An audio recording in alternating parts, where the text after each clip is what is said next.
autoridade.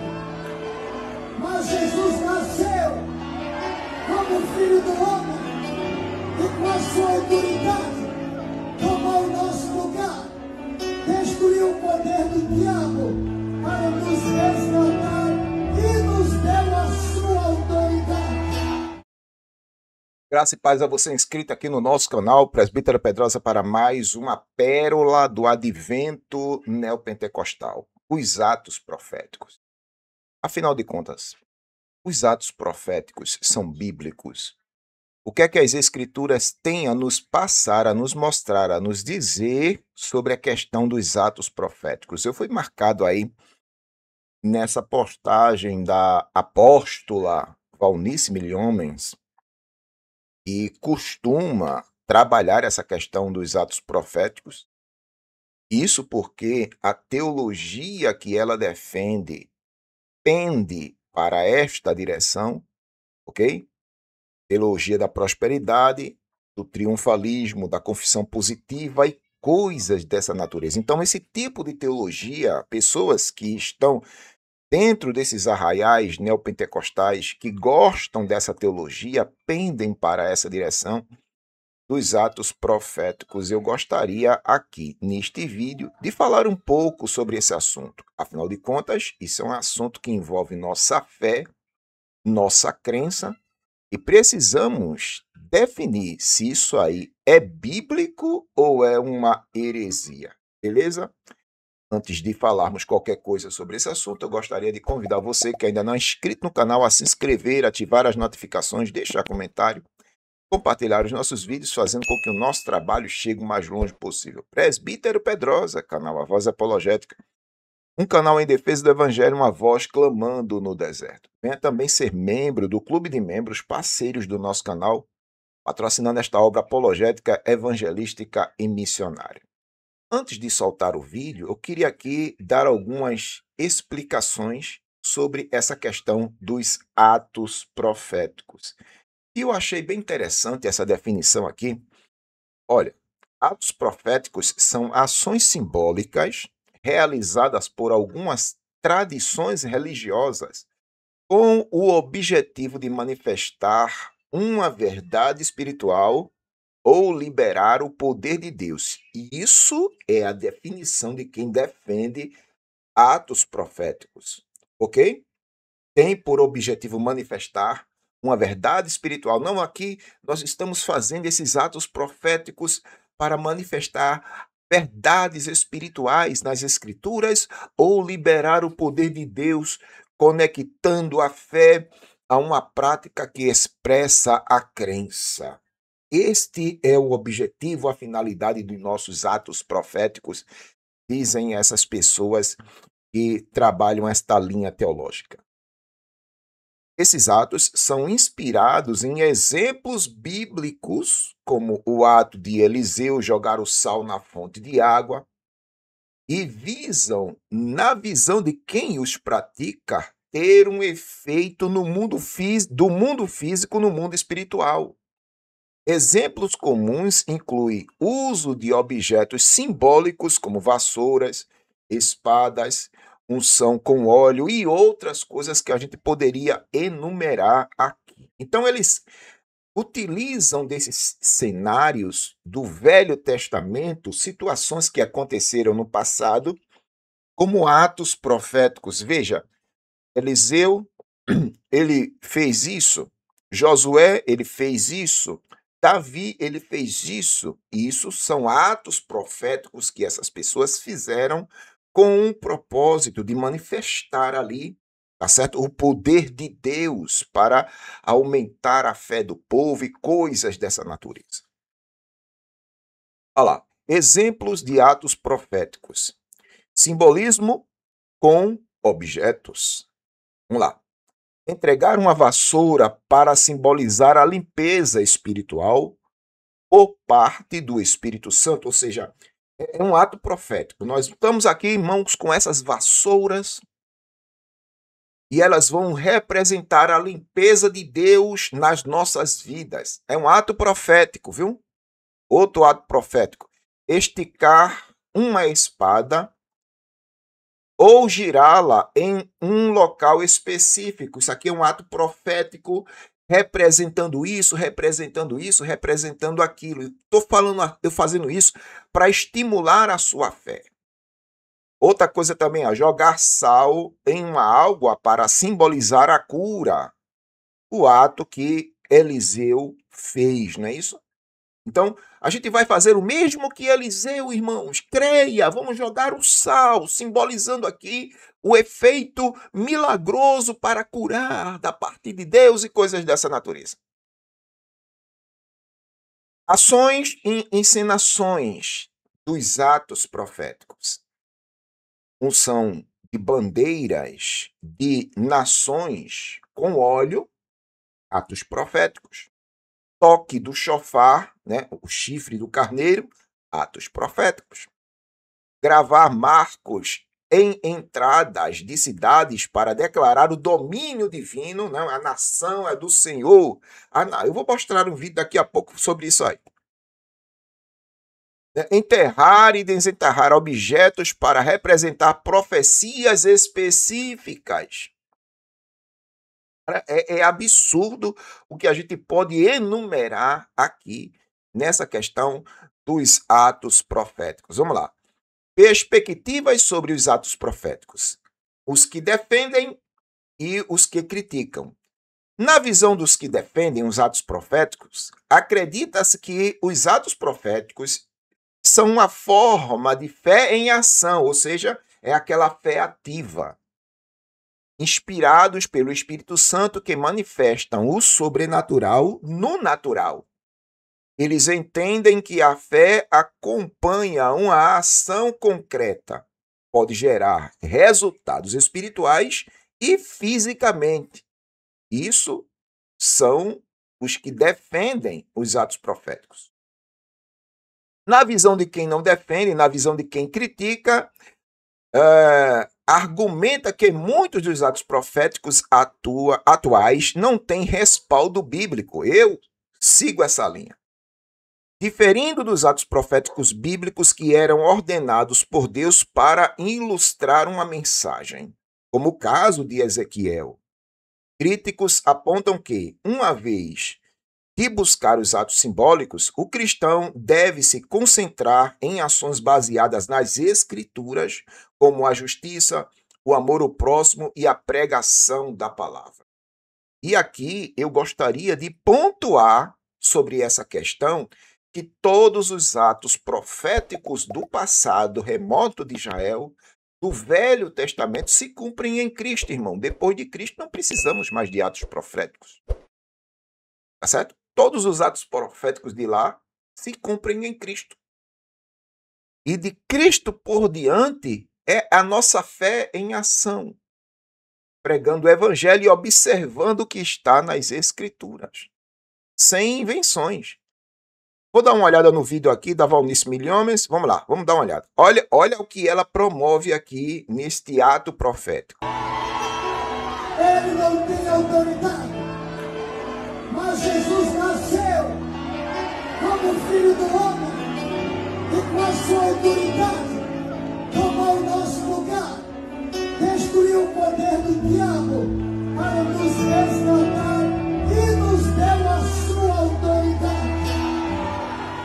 Diga, eu me levanto hoje, na minha geração. É o quê, pai?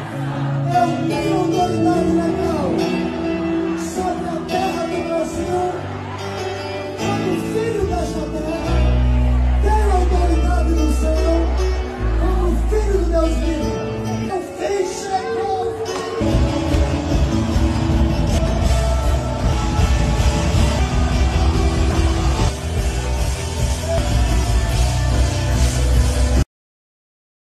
E alguns disseram que era Camila Barros ali atrás, né? Não sei. Alguns estão dizendo que é Camila Barros. Mas, veja, qual o significado disso aí? Qual o significado disso aí, irmão? Mas na mentalidade neopentecostal, isso aí causa efeito no mundo espiritual e no mundo físico também. Eles acreditam assim. E quanto mais atos proféticos eles promovem para a nação brasileira, mais o caos se instaura aqui no Brasil. O Brasil vai ser do Senhor, o Brasil vai ser de Deus, Deus vai salvar a nação. A quantidade de atos proféticos que esse povo já fez para que o Brasil melhorasse, me parece que resulta no contrário, o Brasil só piora. Não tem alguma coisa de errado aí? Pronto, veja esse vídeo aqui, isso aqui é um outro ato profético também, envolve a Igreja Batista da Lagoinha, mas a apóstola, ela tá aí também nesse balaio de gato, vamos lá? Senhor, e nós vemos aqui uma transferência de gerações, né? Eu queria posicionar a apóstola Valnice. Olha aí. Por favor, aqui. O apóstolo Hudson. Apóstolo Márcio. Olha. Posicione-se assim. Só tem apóstolo, irmão. Ezenete. Por favor. Glória a Deus. E aqui, queria posicionar a mim, ao André. Gustavo. Vem aqui.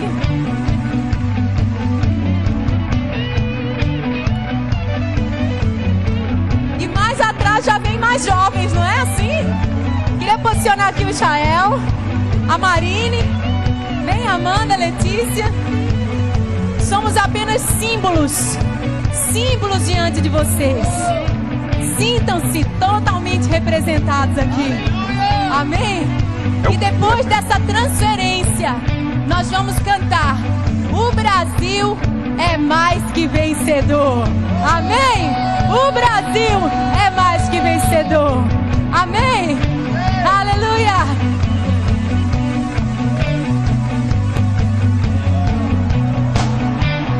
Eita. Olha aí, pronto. Aí agora começa, é isso? A papagaiada da transferência de unção. Ó, irmão, eu sou crítico nesse quesito. Eu não acredito nisso, não, irmão. Não acredito nisso. Respeito quem acredita nesse negócio aí, mas para mim isso daí não tem respaldo bíblico. Não tem.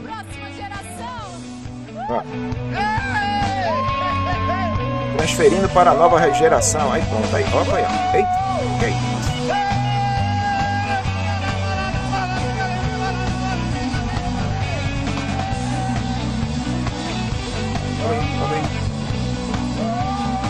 Que é isso, rapaz? Que é isso?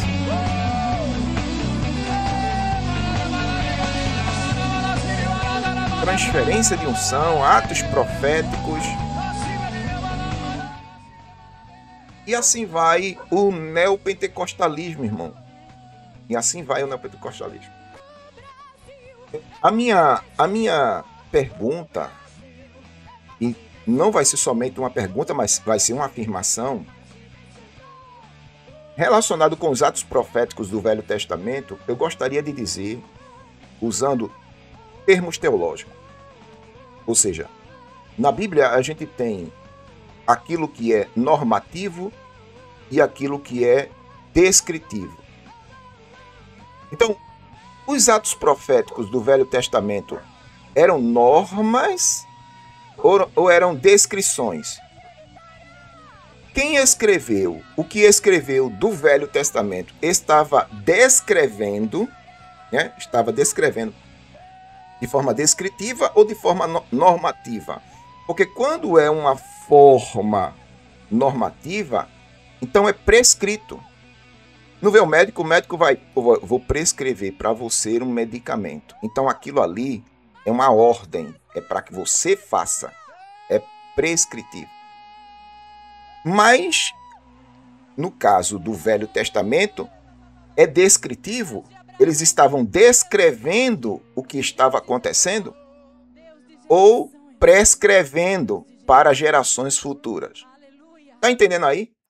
Então, eu digo novamente, todos os atos proféticos do passado, do Velho Testamento, se cumprem em Cristo. O que aconteceu com Josué não é norma. Não é norma. que aconteceu com vários profetas do passado não é norma. Não é um negócio normativo.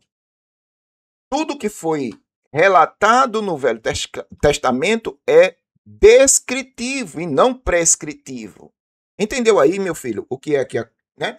Eles estavam descrevendo o que aconteceu. A prova é tão grande que muitas das coisas que aconteceram no passado, que hoje essa teologia da prosperidade, confissão positiva e triunfalismo aborda como atos proféticos, nunca se repetiram.